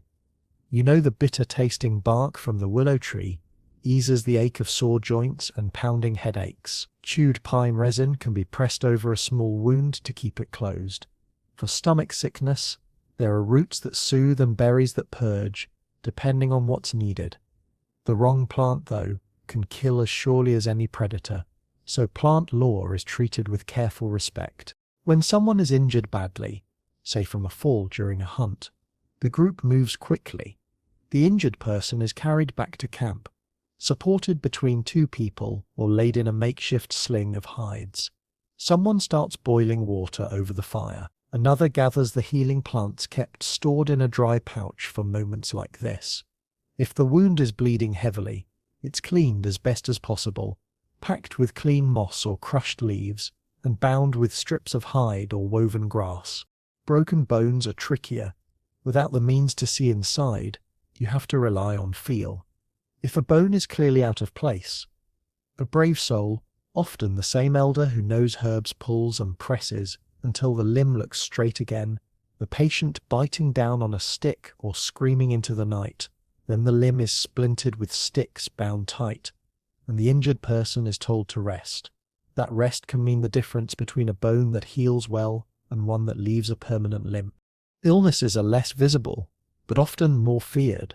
A cough in the cold months can linger for weeks, turning into the kind of sickness that leaves a person too weak to sit up. Fevers come suddenly, soaking the skin in sweat, eyes glassy and unfocused. The group responds by keeping the sick person near the fire, feeding them broth, wiping their skin with cool cloths, and giving them teas made from fever-reducing plants. There's no guarantee they'll recover, but care makes the difference between a fighting chance and none at all. Preventing sickness is as important as treating it. Water is always taken from the fastest running part of the stream, not the still pools where insects breed. Food is cooked thoroughly, not because you know about germs, but because you've seen people fall ill from eating raw or undercooked meat. Wounds are kept as clean as possible, not because you understand infection, but because you've learned that dirt in a wound leads to foul smells and fevers. Childbirth is one of the riskiest moments in life for both mother and child. Experienced women gather to assist, keeping the space warm and quiet. They encourage the mother to squat or kneel, using gravity to help, and they cut the umbilical cord with a sharpened, cleaned flake of stone. Afterward, both mother and baby are wrapped in warm hides, and a small fire burns close to keep them from chilling. If the birth is difficult, herbs are used to ease pain or help the body work faster.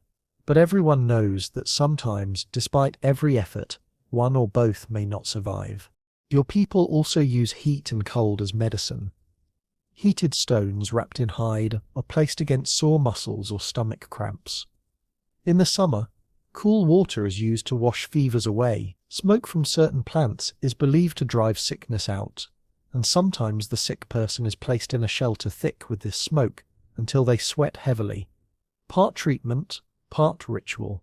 Not all ailments have obvious cures. Sometimes a person grows weaker without visible cause, or loses the will to eat. Then the healer's work becomes as much about the spirit as the body. The ghost might gather to sing, to tell stories, to remind the sick person of hunts and gatherings they've shared. A small carved figure might be placed beside them, meant to watch over them as they sleep. Whether or not these things have a physical effect, they comfort, and comfort, you've seen, can sometimes bring someone back from the edge. Some injuries leave lasting marks. A hunter who survives a boar's tusk might walk with a limp for the rest of their life. A child who survives a fever might be blind in one eye. These people are not cast aside. They adapt. The limping hunter may become the group's best toolmaker. The half-blind child might grow into a skilled storyteller, passing on the knowledge they once learned by watching. Health here isn't only about being without injury. It's about finding your place even when injury changes you. There are moments when the limits of your knowledge are stark. A wound that smells sweet and rotten, a fever that rises no matter what herbs are used, a cough that brings up blood. These are signs that death is near. When that happens, the focus shifts from curing to easing. The sick person is kept warm, given sips of water or broth, and surrounded by those they love. When the end comes, it is met with quiet grief and the rituals that honor their passing. And yet, for every life lost, there are those saved by quick action, shared skill, and the stubborn will to keep going. You've seen a child's broken leg heal straight enough for running again, an infected cut turn clean after days of washing and poulticing, a fevered elder rise one morning with the fire back in their eyes. These moments are victories, and they are remembered. Tonight, as you sit by the fire, one of the elders tends to a young woman's burned hand. She winces as the pine resin salve is applied, but the elder's hands are steady, their voice calm. Around them, life goes on. Food is prepared, children play, hunters repair their gear. In this moment, you realize that medicine here isn't a separate part of life. It is life woven into every action that keeps the group together and breathing under the same sky. In 8000 BCE, children aren't raised in the quiet privacy of four walls. They grow up in the open air, with the sound of wind in the grass, the smell of wood smoke in their hair, and the sight of every daily task unfolding before their eyes. Childhood is short, not because there's no joy in it, but because life demands that the young learn fast. Every hand will be needed sooner than later, and survival is a skill you start building the moment you can walk. From birth, a child belongs not just to their parents, but to the entire group. The mother is the primary caregiver, but she is never alone in the work. Aunts, older siblings, and even unrelated women carry the baby, soothe them when they cry, and feed them when the mother needs to rest or work. In this way, a newborn is constantly surrounded by touch and sound, by the rhythms of camp life and the steady reassurance of many arms. For the first few years, a child is rarely set down. Infants are carried in slings made of soft hide or woven plant fibers, tied snugly to a parent's chest or back while they gather roots, grind grain, or walk to a water source. This closeness lets the child watch and listen. The shape of a hand cutting meat, the sound of a mother's voice, bargaining in trade, the way an older sibling tests a spear point with a thumbnail. Learning begins long before words take root. By the time a child can toddle, they're already part of camp life. They might be given a smooth stick to mimic the digging tools the adults use, or a small basket to collect leaves and stones, These toys aren't made to entertain so much as to practice. Play and work blend seamlessly. Building towers of sticks teaches balance. Chasing each other through the grass builds strength. Pretending to hunt teaches stealth. Children's curiosity is boundless, and the group uses it as a teaching tool. If a child points at a plant, an adult names it and explains whether it's safe to eat, useful for medicine, or dangerous to touch. If a child watches a fish being gutted, the adult might hand them a dull-edged flake of stone and let them scrape scales off a smaller one. Every question is an opportunity to pass on survival knowledge, but the answers are rarely lectures, they're demonstrations, repeated over and over until the child can copy the motions without thinking. Discipline is light but constant. There's no need for harsh punishments when the stakes of a mistake are clear. A child who runs too close to the fire learns quickly when an elder pulls them back sharply. One who wanders near the edge of camp is brought back with a firm hand on the shoulder and a pointed finger toward the shadowy tree line, where predators could lurk. Fear is not instilled for cruelty's sake. It's used to keep them alive. Older children, perhaps 6 or 7 years old, begin taking on real responsibilities. They might watch over younger siblings for short periods, carry small bundles of firewood, or gather berries under supervision. They're expected to join in seasonal tasks, planting seeds in spring, helping harvest grain in autumn, keeping watch for approaching animals in winter. These duties are scaled to their strength and skill, but they're treated as important contributions, not chores to be avoided. Learning is entirely hands-on. You don't teach a child to make a fishing net by sitting them down and explaining knots. You hand them a piece of cord and let them watch you tie the first loop. They copy, fail, adjust, and try again until their fingers find the rhythm. The same goes for tracking animals, for skinning hides, for shaping stone tools. Repetition is the foundation, and mistakes are part of the process. Storytelling plays its own role in education. Around the fire at night, children hear tales of hunts, migrations, great storms, and close escapes. These stories aren't just entertainment, they're memory banks, carrying instructions on where to find water in a dry season, which berries signal the approach of autumn, or what to do if you cross paths with a bear. A child might not remember every detail consciously, but the lessons lodge deep, ready to surface when needed. As they grow, children gravitate toward the skills they're most drawn to, or most gifted in. A boy might become fascinated by flint knapping, spending hours watching a master chipstone into blades. A girl might excel at tracking, her eyes quick to spot broken twigs or faint footprints. Gender roles aren't fixed, but traditions do guide expectations. Boys often train more for hunting, girls for gathering and food preparation. That said, everyone learns a bit of everything, because in an emergency, you might need to step into any role. By the time a child reaches early adolescence, they're no longer considered just a child in the eyes of the group. This is the age of testing. A boy might be sent to shadow a hunting party for days, learning to move silently and read the wind. A girl might be tasked with leading a small group to forage far from camp and return safely. These aren't casual assignments. They're opportunities to prove reliability, endurance, and judgment. Success earns respect. Failure brings another round of teaching, often sterner than before. There are also quiet rites of passage, though they may not look like ceremonies to an outsider. A young person who brings back their first solo kill, a rabbit, a bird, will have the animal cooked and shared by the group in their honor. A girl who successfully weaves her first large carrying basket may be given a bead or shell as a sign of her growing skill. These moments mark the shift from dependent to contributor, and they're remembered for years. Children also learn about relationships, how to work with others, when to speak, when to hold back. They watch elders navigate trade with strangers, resolve disputes inside the group, and decide whether to trust a newcomer. They see cooperation and conflict side by side, and understand that both have their place.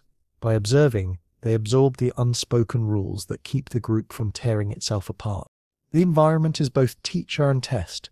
Children learn the feel of the air before a storm, the smell of certain plants just before they bloom, the sound of distant animal calls, They know the paths between seasonal camps before they know what north or south might mean. Their world is measured in landmarks. The split rock near the fishing bend, the hollow tree where bees swarm in late summer, the ridge where you can see the smoke from 3 valleys away. Injuries are part of childhood here. A cut from a sharp stone, a scrape from a fall, a burn from getting too close to the fire. All are met with immediate care, but also with a calm reminder of the lesson in them. Don't grab the pot by the side. Lift it by the stick. Don't step where you can't see the ground. Pain is not avoided at all costs. It's a tutor, one that no one escapes. By the time they're in their mid-teens, the young are nearly indistinguishable from adults in daily life. They take part in full hunts, carry their share of firewood, repair tools, guard the camp at night. Some even have children of their own by this age. Childhood, as you'd think of it now, is brief. Responsibility comes early and stays for life. Still, joy and play don't vanish entirely. Even the busiest day leaves a few moments for games. Throwing stones at a target, wrestling in the grass, racing along the stream bank. These games teach speed, aim, balance, and strength without calling them lessons. And on nights when the moon is full and the air is warm, the young gather to dance, stamping and laughing until the fire burns low. Watching them, you understand that in this world, education isn't a stage you pass through. It's an unbroken thread that runs from your first breath to your last. The group is your school, the land your textbook, and every day is an examination that you can't afford to fail. You wake before sunrise, and the cold in the air reminds you immediately why clothing here is never just decoration. It's survival. In 8000 BCE, there's no woven cotton or linen, no shelves of cloth waiting to be cut. Every stitch, every strip of hide, every bead you wear comes from something someone hunted, gathered, scraped, tanned, or shaped by hand. What you put on your body has to shield you from wind and rain, keep you warm in the snow, and still let you move quickly enough to hunt, run, or climb. The raw material for almost everything you wear starts with the animals you eat. When a deer is brought down or a goat is slaughtered, its hide is as valuable as its meat. The hide is skinned carefully, then scraped with sharp stone blades to remove any fat or flesh. If left untreated, it would stiffen and rot, so it's tanned, rubbed with animal brains, soaked in water, stretched, and smoked over a low fire until it becomes soft, pliable, and resistant to decay. This is slow work. A good hide might take several days of steady effort before it's ready to be worn. In colder seasons, fur is left on. Thick winter hides from deer, elk, or wild sheep make the warmest cloaks and blankets.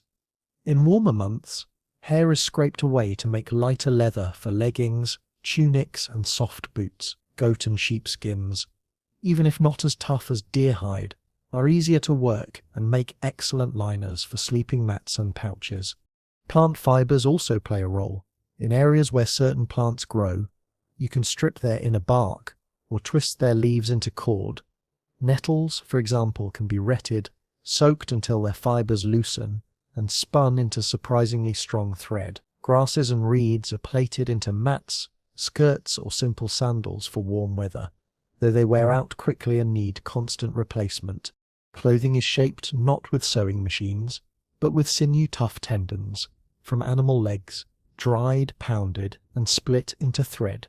Bone needles, carefully shaped and polished, punch holes through hide for stitching. Every garment is assembled by hand, and the stitches aren't just practical. They often follow neat, even lines, showing the maker's pride in their craft. In cold months, layers are the key to survival. A base of soft leather or fur worn close to the skin, topped with a heavier hide cloak, and sometimes wrapped with an extra strip of fur around the head and shoulders.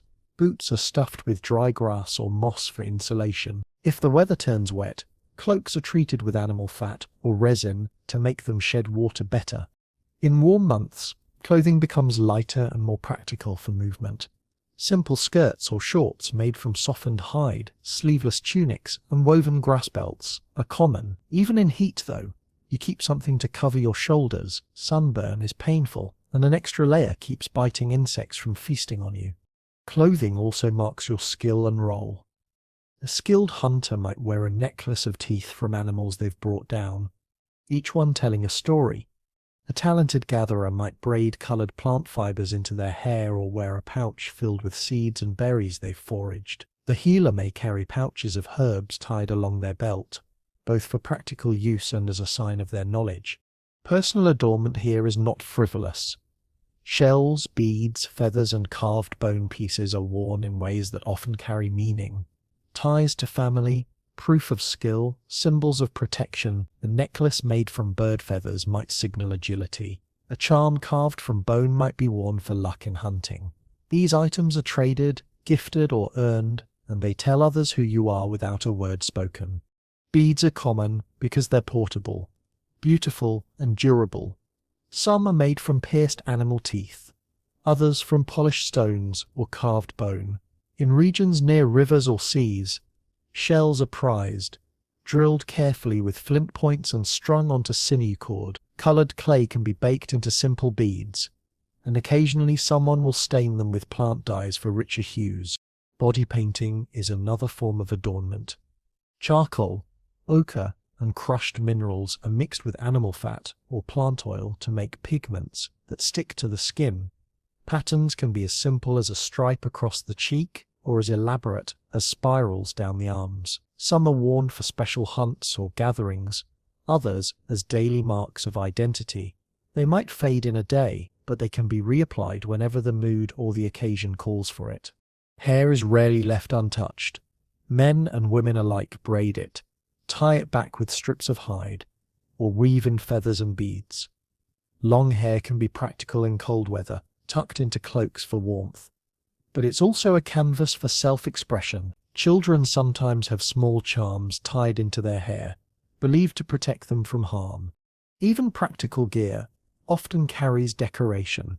A hunting pouch might have beadwork along its edge, a water skin might be dyed with stripes, a knife sheath might be etched with patterns using a flint point. These details don't just make items attractive, they make them identifiable. You can spot your own gear at a glance among the group's belongings. Repair is part of life. Clothes wear through at elbows and knees, seams come loose, boots split. Repairing them is constant, and skilled menders are valued.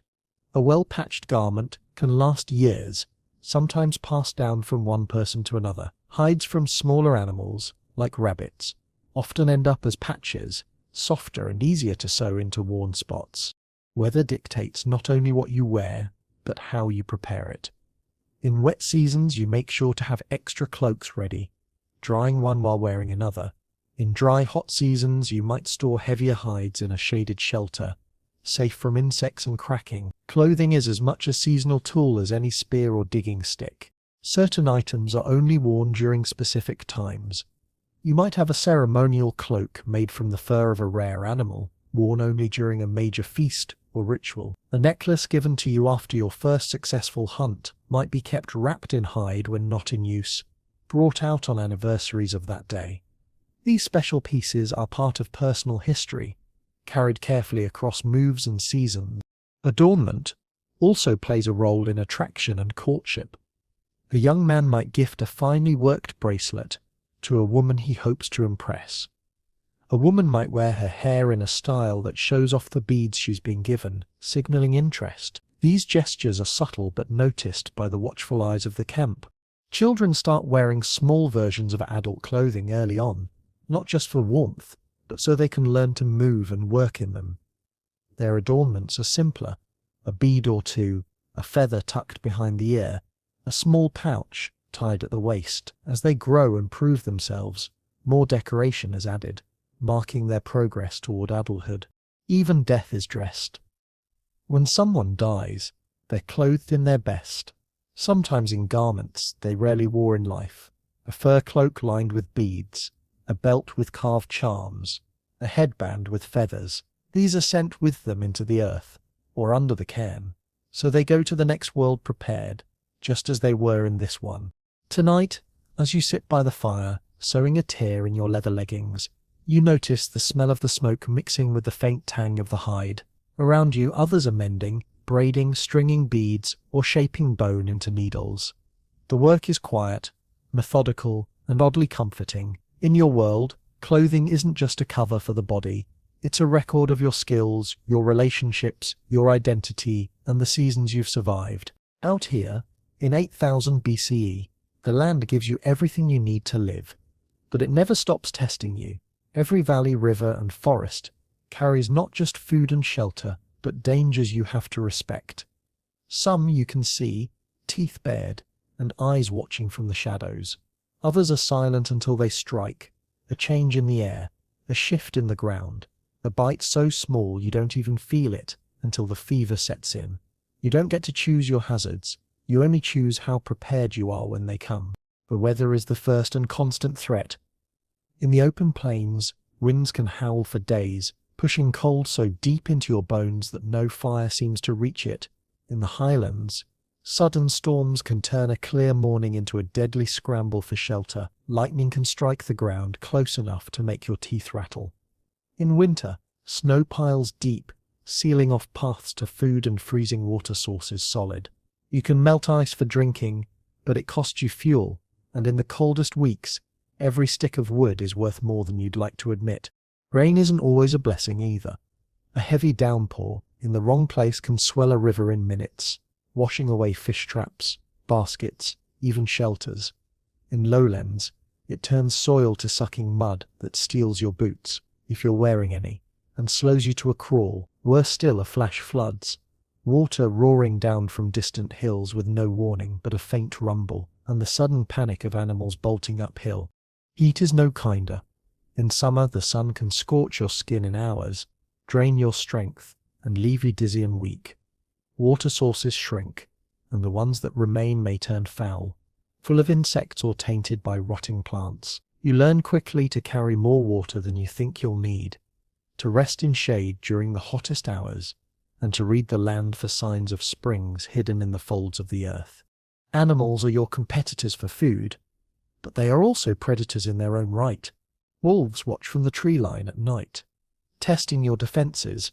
Bears follow the smell of your meat, sniffing at the edges of camp, sometimes bold enough to push inside. Big cats, lynx in the forests, leopards or lions in warmer regions, can take a goat in the blink of an eye, or knock down a human before anyone hears a sound. Even smaller creatures, like foxes or weasels, can ruin your stores in a single night if they find a way into your grain pits. The rules for dealing with predators are simple. Keep your camp clean of scraps, post someone on watch, and keep fire burning at night. Dogs, descendants of wolves that decided your camp was easier than the hunt, are more than companions. They are alarms, alerting you to movement before human eyes can catch it. Some hazards are tiny, but no less dangerous. Insects swarm in summer, biting and stinging, spreading sickness. Lice can infest your hair and clothes, making you itch until your skin breaks and infection sets in. Fleas carried by rodents creep into sleeping hides. Flies lay eggs in wounds if they're not cleaned often enough. There are plants that burn your skin if you touch them, leaving blisters that take weeks to heal. Others look harmless, but poison you from the inside out if you eat them. The land itself can betray you. Loose rocks on a hillside can send you tumbling, snapping bones. Thin ice can collapse under your weight, plunging you into water so cold it steals your breath before you can scream. Even soft ground can be treacherous. A swamp that looks solid until you step in and sink to your knees, fighting for each step while your legs grow heavier with mud. But fire, your closest ally, can turn against you too. In dry seasons, a stray spark can ignite grass and send flames racing faster than you can run. Once a fire takes hold in the wind, you can only move out of its path, praying it leaves something alive in its wake. Camps are built with fire breaks when the land is tinder dry, leering a ring of bare earth around the hearth. But nothing is foolproof. Sickness is a quieter hazard, but just as deadly. Spoiled meat, bad water, or the wrong plant can bring on cramps, vomiting, fever. A cough that lingers too long can drain your strength until you can't work, can't hunt, can't even walk to the stream for water. In close quarters, sickness spreads fast, and in the cold months, there's no escaping each other's breath. Travel itself can be dangerous. Crossing a river in flood season risks being swept away. Even in calmer water, a hidden current can pull you under. Climbing into high country can bring sudden snow, blinding fog, or the thin air that makes your head pound and your chest ache. Paths you've walked a dozen times can change overnight. Trees falling, landslides cutting trails, animal herds shifting and forcing you to detour into unfamiliar ground. Then there's the hazard of other humans. Not every group you meet will trade or talk. Some will want what you have, food, tools, hides, and decide to take it by force. A clash with another group can happen so quickly that one moment you're greeting strangers from across a field, the next you're ducking a thrown spear. You learn to approach cautiously, to keep an escape route in mind, to read body language as carefully as you'd read the wind before a hunt. Your people don't face these dangers blindly. Knowledge is your shield. You know to look for high ground before a storm, to read the behavior of birds for signs of predators nearby, to taste water before drinking, and to test ice with a spear before stepping onto it. You've learned which berries are safe, which snake patterns mean leave it alone, and which cloud shapes mean you have an hour before the rain comes. Still, there are moments when the land surprises you. No matter how well you think you know it, a branch snaps under your foot, and you fall into a hole left by a rotted tree root. A boulder shifts, crushing the spear you were carrying. A sudden gust flips your reed mat into the fire. These moments remind you that you're not in control. You're just navigating a world that doesn't care if you stay in it. That's why your group prepares. In winter, extra firewood is stacked and covered against storms. In summer, water skins are always filled before traveling. Grain pits are sealed tightly against animals. When moving camp, scouts go ahead to check for danger, tracks of predators, signs of flooding, places where rock slides might fall. Children are taught from the start not just how to live in this world, but how to read it, because one wrong step can undo years of survival. Tonight, you sit by the fire with your cloak pulled tight, listening to the wind tug at the edges of the shelter.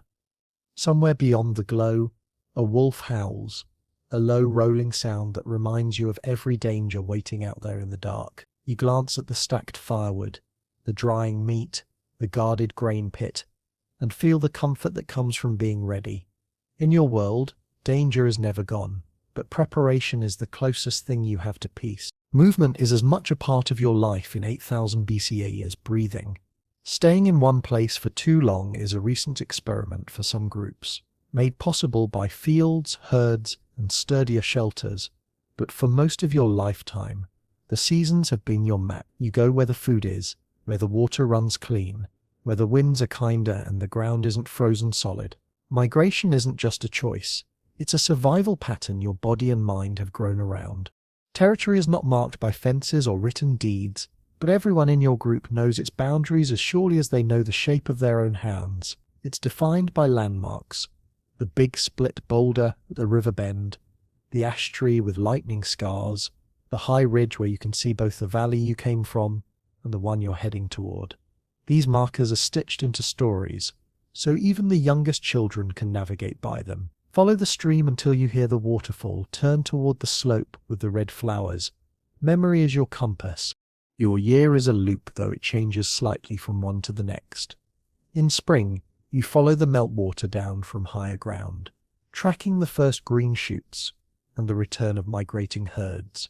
Summer brings a pull toward rivers and lakes, where fish are plentiful and the air is cooler. Autumn is for harvesting what you've planted, if you've planted anything, and gathering what the wild offers in its final burst before winter. When the cold deepens, you retreat to lower, sheltered ground, places you know will hold heat and be easier to defend when food is scarce. Travel isn't a straight march from point A to point B. It's a rhythm of moving and pausing. You might stay in a camp for a week while hunters track a herd, then move again once the animals shift. You stop where there's water, shelter from wind, and enough nearby resources to make the halt worthwhile. Moving too fast means leaving opportunities behind, Moving too slow risks being trapped by bad weather or stripped land. The act of migration is an ordeal in itself. Everything you own must be carried or dragged. Tools, hides, stored food, fire-making gear, each family has their share, and the group as a whole carries what's too heavy for one person alone. In the past, you've lashed poles together into sledges that can be dragged by people or dogs over snow or grass. Children walk if they can, but smaller ones are carried in slings or on shoulders. Even your half-tame dogs and goats sometimes wear packs. Traveling in a group has its dangers. A long line of people is visible from far away, easy for predators or hostile humans to spot. Scouts move ahead and to the flanks, reading tracks in the dirt, scanning ridges and tree lines. At night you form a loose circle with shelters or sleeping hides facing inward, keeping the fire in the center. Those on watch rotate, each taking a turn to keep eyes and ears on the dark. Water dictates much of your route. You plan stops around known springs, river bends, or lakes. If the next water source is far, you fill every skin and carry extra. In dry seasons, you dig shallow pits in stream beds until water seeps in, sometimes working for hours just to fill a few pouches. In frozen seasons, you break ice and melt it over fires, keeping enough ahead to avoid thirst. Territory is not just the space you travel, it's the space you defend. You know the limits of what your group can hold, not because you physically patrol every inch, but because you remember where you've been challenged before. Maybe a certain valley is shared with another group by old agreement. Maybe there's a stretch of forest you avoid, because the people there are quick to draw weapons. There are also neutral zones, rich fishing spots or rare flint outcrops, where groups meet without bloodshed, because everyone benefits from the truce. When moving into another group's territory, you announce yourself if you want to avoid trouble. You keep your hands visible, carry gifts to offer, and make your reason for being there clear. Sometimes you're allowed to pass without issue. Sometimes you're told to leave. The unspoken rule is, challenge only when you're sure you can win, because an injury in these lands can be as deadly as losing outright. Your routes shift from year to year as the land changes. A flood can cut a new channel through a valley, forcing you to find a different crossing. A fire might clear a forest, driving game away, but creating new grazing for herbivores in the seasons that follow. The migration patterns of animals, caribou, deer, wild sheep, can change, and when they do, you follow, even into places you've never been before. Migration is also a time of exchange. On the trail, you might encounter other groups moving in their own loops. Sometimes you camp near each other for a few days, trading goods, news and stories before parting. Other times you merely pass each other at a distance, lifting a hand in greeting without breaking stride. Children learn the routes by walking them year after year, memorizing the feel of the ground underfoot and the smell of certain places. This is where the berries grow thickest. This is where the wolves shadow us. These lessons are repeated until the knowledge becomes instinct. One day, they'll be the ones leading the way. There's a sense of ownership in these seasonal paths. Even without walls or roads, you know where the sun falls on certain cliffs at midday, where the fish gather in the shadow of a fallen tree, where the wind shifts before a storm. This intimacy with the land is a form of territory more real than any boundary line. And yet, there's always the awareness that your hold on this space is fragile. One bad season, drought, disease, a stronger neighboring group, and your loop might be broken. You'd have to find a new one, mapping it as you go. Each stop an experiment in survival. The idea of permanent land is still a distant concept. The ground you stand on now may not be yours in a year's time, and you accept that as part of life. Migration is not just movement, it's memory. Every stop carries the echoes of seasons past. You remember the place where you lost a friend to a swollen river, the slope where you took your first deer, the grove where you buried an elder. The path is a living history, written in footfalls and campfires, in the stories you tell when the fire burns low. Tonight you camp in a hollow between two hills, the same place you've used in late autumn for as long as you can remember. The fire burns in the same circle of stones, the sleeping hides are laid in the same arcs, and the sound of the wind between the hills is exactly as it was last year and the year before. You know you'll leave in a few days, heading toward the winter grounds, but this spot, like all the others, will be waiting when the seasons turn again. You've lived most of your life moving with the seasons, your camp as temporary as the smoke drifting from the fire. But in recent years, you've noticed a shift, slow at first, then clearer as the seasons repeat. Some people are moving less. Some camps stay in the same place for years at a time. The trails you once walked every few months are becoming overgrown because fewer feet pass over them. Something is changing, and even if no one calls it by a name, you can feel it, the first steps toward a life built around staying. It begins with the land itself. The small patches of grain and lentils you've been planting for years start to yield enough that moving away from them feels wasteful. Why abandon the field when you could tend it through the seasons? The goats and sheep your group keeps are easier to manage when they graze close to camp. Every time you leave for long, you risk predators or thieves taking them. So instead of following the herds into the highlands, some choose to stay, guarding the fields and the animals year-round. With staying comes building. A shelter meant to last a few months can be little more than poles and hides. But if you're not taking it down, you can invest in heavier walls, thicker roofs, stronger frames. The camp stops looking like a scattering of temporary huts and starts to resemble something more permanent. A cluster of structures you return to again and again, each year adding repairs or new additions. Storage changes everything. In a nomadic life, you carry what you can. In a settled life, you can keep far more. Grain is stored in clay-lined pits. Smoked meat hangs in racks. Under covered shelters, tools are stacked neatly instead of strapped to your back. These stores make winters easier and hunger less frequent. They also make it possible for more people to live together in the same place without draining the land too quickly. The longer you stay, the more you shape the land around you. Trees near camp are cut for wood, not just for fire but for building. Paths form where feet pass daily between the river and the shelters. Between the fields and the animal pens, waste pits are dug in specific areas to keep the camp cleaner. Small gardens sprout beside huts where herbs and vegetables grow in neat rows instead of scattered patches. With more people staying in one place, new roles emerge. Some focus entirely on tending animals, others on planting and harvesting, others on making tools or repairing shelters.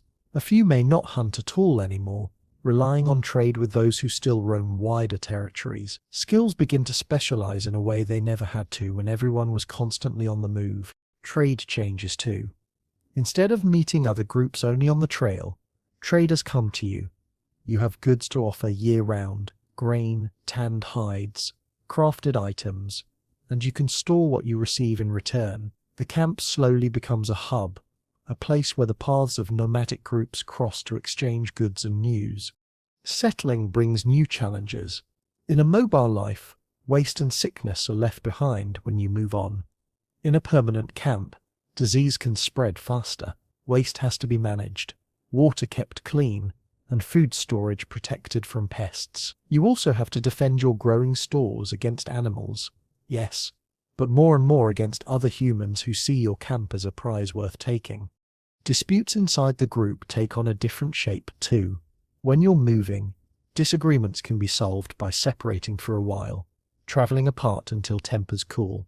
In a fixed camp, you have to face your neighbors every day. That means new ways of settling conflicts, more formal decisions, agreements, perhaps even rules everyone is expected to follow. It's not a king's law, not yet, but it's a step towards something that will one day resemble it. The population begins to shift. People from other groups, especially those who've had bad luck hunting or lost members to sickness, start joining your camp. Some marry into your families, others simply stay because they see the security in your way of life. Your camp grows, new shelters rising at its edges, the murmur of voices at night growing louder. With more people comes more complexity. There are more children to teach, more fields to tend, more mouths to feed when the harvest isn't as good as you'd hoped. The camp's leaders, elders, skilled hunters, respected farmers, meet more often to decide how to divide food, how to respond to threats, when to send hunting parties farther out. It's still the same cooperative survival you've always known, but on a scale that makes it feel different. You notice something else. Stories change. Around the fire, people begin telling not just of hunts and journeys, but of the camp itself, its founding, its good harvest years, the time it survived a great flood. The camp becomes a character in its own right, a place with a memory, a spirit. People speak of our fields, our river, our hills. Territory becomes less about the loop of migration and more about a center you radiate out from. Seasons still matter, but they shape your work differently now. Spring is planting and tending young animals. Summer is weeding and mending structures. Autumn is harvest and storage. Winter is protecting what you've saved. Migration routes are not abandoned entirely.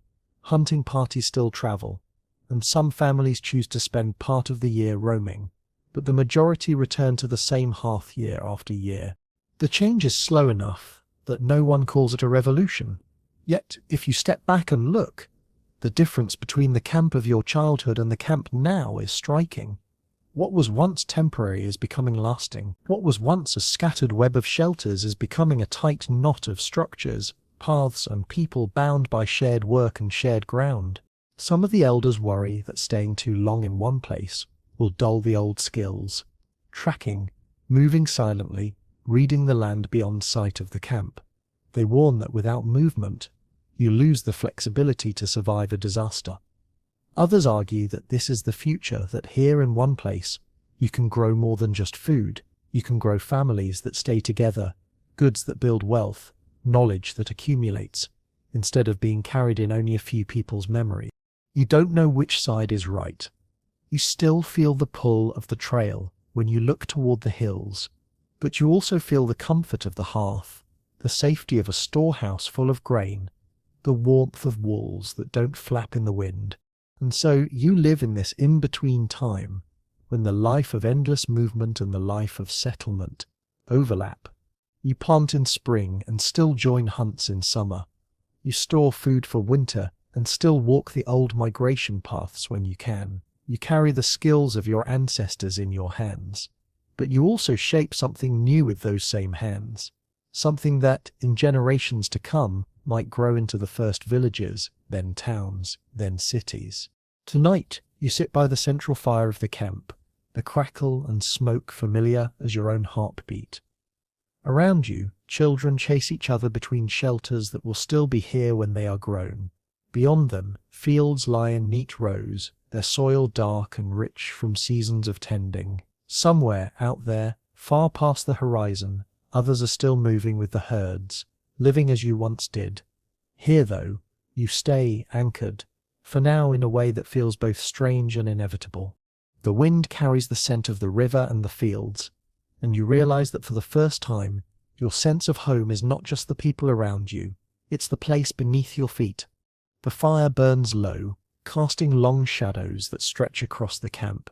The voices that filled the evening fade one by one as people drift to their shelters, the rhythm of their footsteps soft against the packed earth. The night air is cool, but the weight of your cloak and the gentle warmth of the embers keep the chill at bay.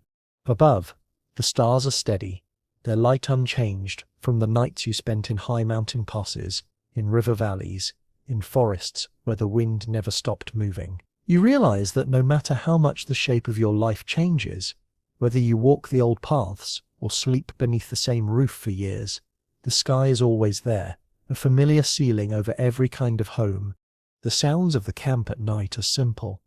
The soft shifting of animals in their pens, the occasional murmur from someone half asleep, the slow crackle of wood settling into ash. You let those sounds wrap around you, the way a river wraps around its stones. The day's work is done. The fields are quiet. The tools are stored. The paths are empty. You breathe in the scent of smoke and earth and know that for tonight, at least there is no rush, no danger pressing close, only rest. You lie back, eyes tracing the constellations your elders taught you, shapes that hold the memory of hunts, migrations, and stories older than any camp. The fire's glow softens, the edges of the world blur, and your thoughts drift like ash on the breeze. The land will still be here tomorrow, so will the people. And for now, that's enough. Sweet dreams.